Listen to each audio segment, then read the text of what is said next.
اس کے بعد جب انسان دنیا میں تشریف لائے تو سب سے پہلے انسانوں میں آدم علیہ السلام نے تعمیر کیا، پھر اس کے بعد حضرت نوح نے تعمیر کیا، پھر اس کے بعد حضرت ابراہیم نے تعمیر کیا، حضرت سلیمان نے تعمیر کی، حضرت عیسیٰ علیہ السلام نے تعمیر کی۔ ارے حد تو یہ ہے قربان جائیں، ساری کائنات کا امام، سارے انبیاء کے سردار محمد رسول اللہ نے اپنے کندھوں پر پتھر اٹھا کر کعبے کی تعمیر کا اہتمام فرمایا تھا۔ کعبہ وہ مقدس شہر ہے، کعبہ وہ مقدس عمارت ہے جس کی تعمیر میں انبیاء نے محنت فرمائی ہے۔ اس لیے رب کہہ رہا ہے بندو آؤ اس کو دیکھو، تمہارے گناہ معاف کر دوں گا، کیونکہ یہ گھر تو گھر ہی ہے، اس میں لگے ہوئے کوئی اور نہیں، یہ پتھر ہی ہے، لیکن ان پتھروں کو دیکھ لو کیونکہ یہ وہ مقدس پتھر ہے۔ کسی آدم کا ہاتھ لگا ہوا ہے، کسی کو موسیٰ کا ہاتھ لگا ہوا ہے، کسی کو عیسیٰ کا ہاتھ لگا ہوا ہے، کسی کو آدم کا ہاتھ لگا ہوا ہے۔ ارے حد تو یہ ہے کسی پتھر کو یہ سعادت بھی نصیب ہے کہ وہ محمد الرسول اللہ کے کندھوں پر چل کر آیا ہے۔ اس لیے کہا جا رہا ہے کہ اسے نبیوں سے نسبت ہو گئی ہے۔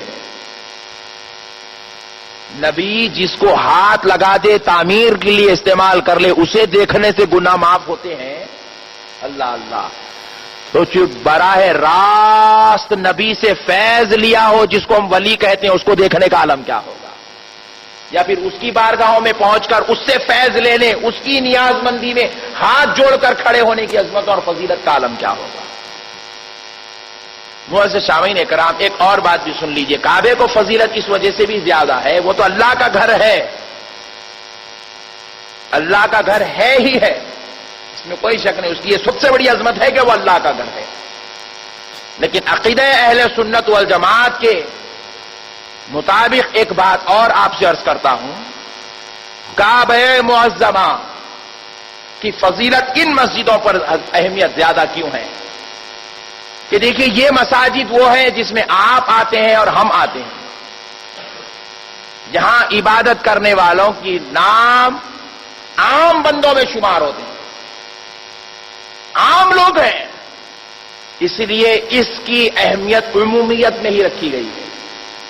اور کعبہ معظمہ کو خصوصیت اس لیے دی گئی، آپ یہاں نماز پڑھیں تو آپ کو 25 نماز کا ثواب ہے، آپ اگر کعبہ معظمہ میں نماز پڑھیں 1,00,000 نمازوں کا ثواب ہے۔ کتنے لاکھ؟ ایک نماز پڑھنے پر 1,00,000 نمازوں کا ثواب، اور یہاں نماز پڑھنے والے کو 25 نماز کا ثواب۔ پوچھا ہے مولا کریم اس کعبہ معظمہ کی عظمت اتنی بلند و بالا کیوں گئی جبکہ نماز بھی وہی نمازیں ہیں، وہی خیرت ہے، وہی سورے ہیں، وہی دعائیں ہیں، وہی دعائیں معصورہ ہے، وہی وہاں پر وتر ہے، وہی میرے مولا سارے اعمال وہی ہیں، اذان بھی وہی ہے، امام بھی وہی ہے، مؤذن بھی وہی ہے، پڑھنے والے لوگ بھی لوگ ہی ہیں۔ اے پروردگار عالم پھر کعبہ معظمہ کو اتنی زیادہ فضیلت کیوں؟ تو جواب ملتا ہے اس لیے یہاں نماز پڑھنے والے کو اتنی فضیلت دی جاتی ہے کیونکہ یہ وہ کعبہ ہے جس میں 1,24,000 پیغمبروں نے اس کے ارد و گرد میں نماز ادا فرمائی ہے۔ ہر نبی اپنے دور میں کعبہ معظمہ کو پہنچے اور نماز ادا فرمائی، ہر نبی کعبہ معظمہ کا حج کیے، ہر نبی کعبے کا طواف فرمائے، ہر نبی کعبہ معظمہ کی قربتوں میں اپنا وقت بتائے۔ مولا نے کہا اس کا ثواب کیوں کرنا اتنا اضافہ نہ ہوگا؟ کیونکہ یہاں کبھی ہم نے آدم کو بیٹھے ہوئے دیکھا تھا، کبھی یہاں نوح کو بیٹھا ہوا ہم نے دیکھا، کبھی یہاں موسیٰ اور عیسیٰ کو ہم نے بیٹھا ہوا دیکھا تھا، کبھی یہاں ابراہیم، اسماعیل اور اسحاق کو ہم نے طواف کرتے ہوئے دیکھا ہے، کبھی یہاں ہم نے اپنے پیارے محبوب محمد الرسول اللہ کو خطبے دیتے ہوئے دیکھا ہے۔ اور اے غلاموں، ایسے مقدس مقام پر آ کر تم اگر ہمیں سجدہ کرو گے تو ہم تمہیں 1,00,000 تو کجا اگر اس ایک نماز کی برکت میں تمہیں جنت بھی دے دے تو کوئی بعید اور تعجب نہیں، کیونکہ تم ہمارے محبوبوں کے مقام پہنچ چکے ہو، ورنہ کوئی دوسری اور بات نہیں۔ کعبہ اس لیے عظمت والا ہو گیا کہ 1,24,000 پیغمبر کعبہ معظمہ میں پہنچے اپنے اپنے وقت اور دور میں، اور انہوں نے وہاں حج کیا، طواف کیا، نوافل ادا کی، مقام ابراہیم علیہ السلام کے بعد جتنے انبیاء ہیں سب نے مقام ابراہیم کی تعظیم بجا لائی، سب نے اسماعیل علیہ السلام کے بعد جتنے انبیاء آئے سب نے زمزم کے کنویں کو عظمت والا جانا. حاجر علیہ السلام کے بعد جتنے انبیاء آئے سب نے صفا اور مروہ کی سعی کو اپنے لیے عظمت اور فضیلت کا سبب جانا. مینا کا قیام سب نے کیا. سارے انبیاء عرفات پر تشریف لے گئے.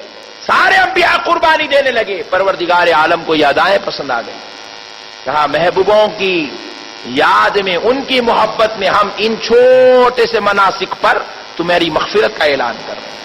70 سال کیا اگر 700 سال کے بھی گناہ ہو تو ہمیں اب نظر تمہارے گناہوں پر نہیں، محبوبوں کی اداؤں پر ہوتی ہے. ان کے صدقے ہم تمہیں معاف فرما دیتے ہیں. معزز سامعین کرام، پھر آپ ذرا غور کیجئے، کعبہ معظمہ کی تعمیر ہر دور میں ہوئی. بعض مرتبہ کفار مشرکین نے اسے توڑ دیا اپنی جہالت کی وجہ سے، اپنی گندگی کی وجہ سے. تو بعض مرتبہ طوفانوں نے اسے توڑ دیا. اور میرا وجدان کہتا ہے توڑنے میں اللہ رب العزت کی بھی ایک حکمت تھی. کعبہ معظمہ کبھی کسی کونے سے ٹوٹ جاتا تو کبھی بیچ کی دیوار گر جاتی، کبھی دروازہ گر جاتا، کبھی چھت گر جاتا، کبھی جو ہے پورا کعبہ مکمل طور پر بنیاد کے چھوڑے بہت رہتے، باقی کا پورا کعبہ ڈھایا جاتا. کئی مرتبہ ایسا ہوا. تو میں سوچتا ہوں اس میں حکمت کیا تھی؟ کیوں کعبہ معظمہ گر جایا کرتا تھا؟ کیوں اس کی بار بار تعمیر ہوا کرتی تھی؟ تو ایک بات میرے ذہن میں آتی ہے، وہ عرض کر رہا ہوں. ہوتا کیا ہے، جب ہم کسی دعوت میں تشریف لے جاتے ہیں تو ہم دیکھتے ہیں کہ ہمارے سامنے ایک لذیذ بہترین میوے کا میٹھا بنا ہوا ہے، فروٹ میٹھا. بس ہم لوگ اسے مزے لیتے ہیں اور اسے کھا رہے ہیں. لیکن جب ہم غور کرتے ہیں تو پتا چلتا ہے کہ یہ بیچارہ فروٹ خرید کر لایا کوئی اور ہے، بنایا کوئی اور ہے. پھر فروٹ خریدنے والا جہاں سے خریدا وہ ڈیلر کوئی اور ہے. پھر وہ گیا تو وہ باغ میں کاٹ کر لا کر اس کو دینے والا کوئی اور ہے. پھر باغ میں اسے پانی ڈالنے والا، اس کی رکھوالی کرنے والا کوئی اور ہے. پھر اس کے بعد اس باغ میں پیرنے والا کوئی اور ہے.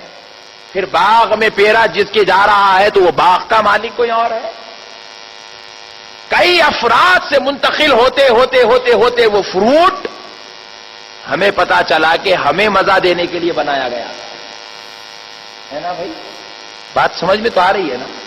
مزہ ہم لے رہے ہیں، کھا ہم رہے ہیں، پیٹ ہمارا بھر رہا ہے، لیکن ہم کو کھلانے، ہم کو مزہ دینے کے لیے کئی افراد کو اللہ رب العزت نے محنت پر لگا کر رکھا ہے. کئی افراد. ایک شخص زمین خرید رہا ہے، دوسرا شخص زمین میں بیج پیر رہا ہے، تیسرا شخص اس کو پانی ڈال رہا ہے، چوتھا شخص اس کے بڑے ہونے سیج جانے تک اس کے پیچھے محنت کر رہا ہے، پانچواں شخص اسے کاٹ رہا ہے، چھٹواں شخص لے آ کر اسے ہول سیل ڈیلر کو بیچتا ہے، ساتواں شخص ریٹیل ڈیلر کو بیچتا ہے، ریٹیل ڈیلر کے پاس سے یہ 9واں شخص جا کر خریدتا ہے، پھر 10واں شخص لے آ کر شادی خانہ پہنچاتا ہے، 11واں شخص اسے کاٹتا تراشتا ہے، 12واں شخص اس شادی خانے کے دیگچے سے لے کر ٹیبل تک لے آ کر رکھتا ہے. اور 13ویں شخص کو فضیلت نصیب ہو رہی ہے، بیٹھے بیٹھے آرام سے رخے کی برکت سے کھا کے نکل رہا ہے. شکر کر لیا تو شکر ہے، ورنہ اگر نام رکھ لیا تو ناشکروں میں شمار کیا جا رہا ہے. کعبے کا بھی یہی معاملہ ہے. قربان جائیں، توڑا اس لیے جا رہا تھا، بار بار تعمیر اس لیے کرائی جا رہی تھی تاکہ آدم ذرا آپ بھی اس کی تعمیر فرما دیں، ابراہیم ذرا آپ بھی تعمیر فرما دیں، پیارے سلیمان ذرا آپ بھی اپنا ہاتھ لگا دیں، اے پیارے اور عیسیٰ اور موسیٰ ذرا آپ بھی اپنا ہاتھ لگا دیں، اے پیارے مصطفیٰ ذرا آپ بھی اپنا ہاتھ لگا دیں، تاکہ آپ کے پردہ فرمانے کے بعد جو آپ کے امتی یہاں آ جائیں گے، کعبے کے سامنے کھڑا کر کے 1,24,000 پیغمبروں کا فیض اس کو دے دیا جائے گا. فیض مل رہا ہے، 1,24,000 پیغمبروں کا فیض لینا ہو، کعبے کو دیکھ لیجئے. اس کائنات میں دوسری کوئی عمارت ہے ہی نہیں جس کو آپ دیکھیں اور کہیں کہ یہ دنیا کی سب سے قدیم اور سب سے عظیم المرتبہ. اس کائنات میں دوسری کوئی عمارت ہے ہی نہیں جس کو آپ دیکھیں اور کہیں کہ یہ دنیا کی سب سے قدیم اور سب سے عظیم المرتبہ اشخاص نے اس کی تعمیر فرمائی ہو. پوری کائنات میں کوئی عمارت نہیں. پوری کائنات میں اگر کوئی عمارت ہے وہ کعبہ معظمہ ہے. آپ کعبے کو مل لے تو یوں سمجھ لیجئے آپ نے حضرت آدم سے بھی مل لیا ہے، حضرت عیسیٰ سے، 1,24,000 پیغمبروں سے آپ کی ملاقات ہو گئی ہے۔ کعبہ ہمارے اور نبیوں کے بیچ کے درمیان کی کڑی کا نام ہے۔ 1,24,000 پیغمبروں کا فیض، ان کی روحانیت، ان کی برکتیں، ان کی شہادتیں، ان کی رحمتیں ہم تک منتقل کرنا تھا۔ اس لیے اللہ بار بار کعبے کو کسی نہ کسی انداز میں ڈھایا جاتا، کعبے کی تعمیر ہوتی چلے جاتی، اور ہمیں جب جا کر کھڑے ہوتی، اب تعمیر نہیں ہو رہی ہے، اب مسجد حرام کی تعمیر ہو رہی، کعبے کی تعمیر نہیں، اب روک دیا گیا، کیونکہ اصل وقت آ چکا ہے۔ جن کے لیے یہ سارا ماحول بنایا جا رہا تھا، اب وہ دیوانے کعبے کو آ رہے ہیں، اب صرف انبیاء کا فیض دیا جا رہا ہے، اب نبیوں کا فیض، نبیوں کی نورانیت، ان کی روحانیت، ان کی برکتیں کعبے کے سامنے کھڑا کر کے دی جا رہی ہیں۔ پیارے بزرگ اور دوستو، قربان جائیں، ہمارے لیے پروردگار عالم نے اتنی بہترین نعمتوں کو سجا سجا کر، اتنے بہترین لوگوں سے سجا سجا کر پروردگار نے ہم تک پہنچا دیا۔ ورنہ غور کیجئے، گھر کی تعمیر کرنے والے کو مستری کہتے ہیں، اور نعوذ باللہ آپ انبیاء اکرام کے لیے لفظ استعمال نہیں کر سکتے۔ پھر ہم نے پوچھا، جب مولا ہم یہ استعمال کر نہیں سکتے اور انبیاء اکرام کا کام تعمیر کرنا، گھر اپنا گھر وہ خود نہیں بنائے، لیکن ہے پروردگار عالم، یہ گھر کیوں بنوایا گیا؟ تو رب کریم کہتا ہے صرف تمہیں فیض پہنچانے کی خاطر، صرف تم کو نبیوں کا صدقہ دینے کی خاطر، کیونکہ تم کو جنت میں تمام امتوں کا سردار بنایا جائے گا۔ سرداری تمہارے پاس ہے، فضیلت تمہارے پاس ہے، انعام تمہارے پاس ہے، اور انعام لینے کے لیے انعام یافتہ لوگوں کا فیض ضروری ہوتا ہے۔ ان کا فیض دینے کی خاطر تمہارے دور سے پہلے ہم نے انبیاء اکرام سے کعبے کی تعمیر فرمائی۔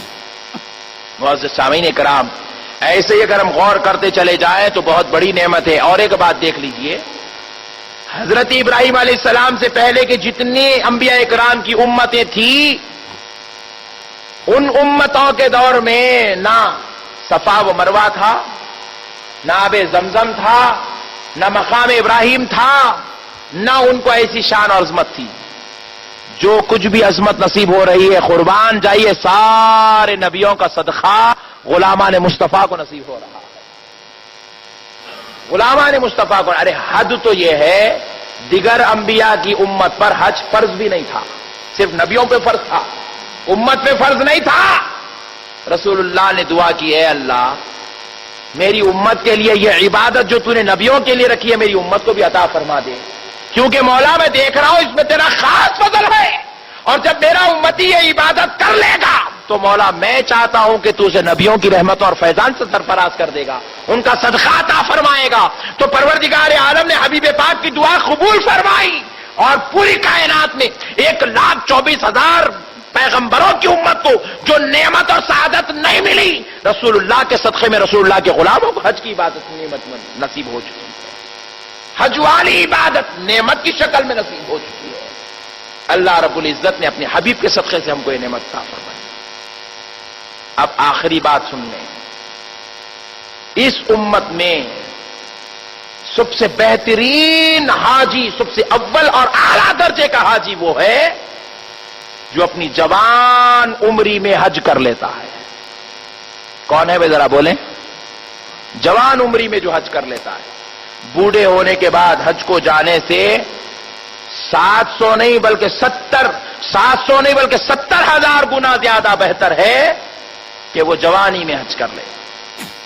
اور سب سے بہترین عبادت تو حج کے لیے عمر کو یہ ہے، سب سے بہترین عمر تو حج کے لیے یہ ہے کہ کوئی اپنی شادی سے پہلے حج کر لے۔ اور پیارے بزرگار دوستو، قربان جائیں اللہ کی رحمت کے، ہمارے لیے حج کرنا کوئی قیمتی، کوئی بڑا مرحلہ نہیں ہے۔ آج کل ہم اپنے بچوں کو دیکھتے ہیں، گاڑیاں لے کر نکل جاتے ہیں باہر، پوچھے ماشاءاللہ بیٹا آپ کی گاڑی ہے؟ بولے جی ہاں گاڑی میری ہے، چاہے بائک ہو چاہے کار ہو، لے کے نکل جاتے ہیں۔ بولے بابا کتنے کی ہے؟ بولے ماشاءاللہ کچھ نہیں ہونا، 1.25 لاکھ کی ہے۔ 1 لاکھ روپے میں آ گئی، یہ 2 لاکھ کی ہے۔ آج کل 2 لاکھ کی بائکس چل رہے ہیں حیدرآباد میں، 2 لاکھ روپے کی بائکس۔